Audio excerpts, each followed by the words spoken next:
কৰাৰ কাৰণে আমি সকলোৱে আজি হাজো শুৱালকুছিবাসী ৰাইজে পুনৰ আশীৰ্বাদ দিয়াৰ কাৰণে মই আহ্বান জনাইছোঁ।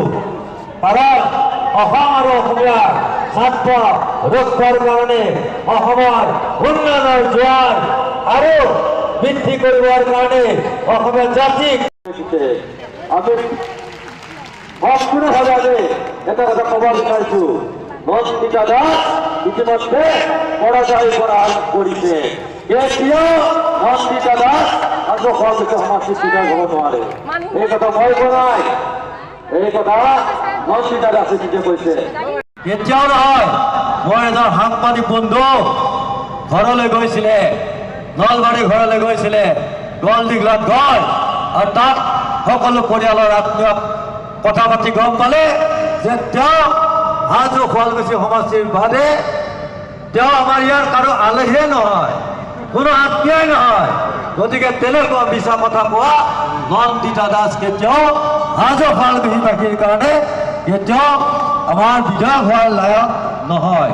মই পুনৰ ক'ব বিচাৰিছোঁ, আমাৰ 9 তাৰিখে যি নিৰ্বাচন হ'ব, এই নিৰ্বাচনত আমি সদায় ভাবোঁ হাতী হয় নে পদুম হয়, নহয় জানো?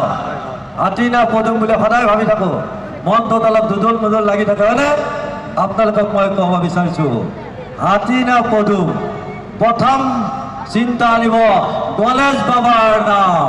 গণেশ বাবাৰ নাম লৈ হাতীৰ ছবিত ভোট দিয়ে 9 তাৰিখে হাজো শুৱালকুছি সমষ্টিৰ পৰা বিধায়ক দিছপুৰলৈ প্ৰেৰণ কৰিব, য'ত আমাৰ মামা হ'ব মুখ্যমন্ত্ৰী দ্বিতীয়বাৰৰ কাৰণে।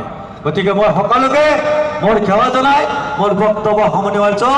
ভাৰত মাতা কি, ভাৰত মাতা কি, বন্দে বন্দে। ডক্টৰ হিমন্ত বিশ্ব শৰ্মা, ডক্টৰ হিমন্ত বিশ্ব শৰ্মা, দিলীপ শইকীয়া, অতুল বৰা, অতুল বৰা, কেশৱ মহন্ত, জয়ন্ত মল্ল ভূজৰ বৰুৱা, জয়ন্ত মল্ল ভূজৰ বৰুৱা, ধন্যবাদ। জয়।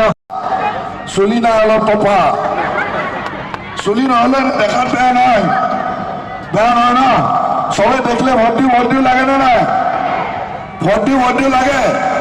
তে মোৰ লগত একেলগে কওঁ, ভাৰত মাতা কি, ভাৰত মাতা কি, জয় অসম, জয় অসম। এতিয়া প্ৰকাশ দাসক ভোট দিব লাগিব 9 তাৰিখে। চবে ৰেডি? মুখ্যমন্ত্ৰী কৈ গৈছে নাই সেইদিনাখন? মই আজি আমাৰ মাজত মনোজ দা আছে।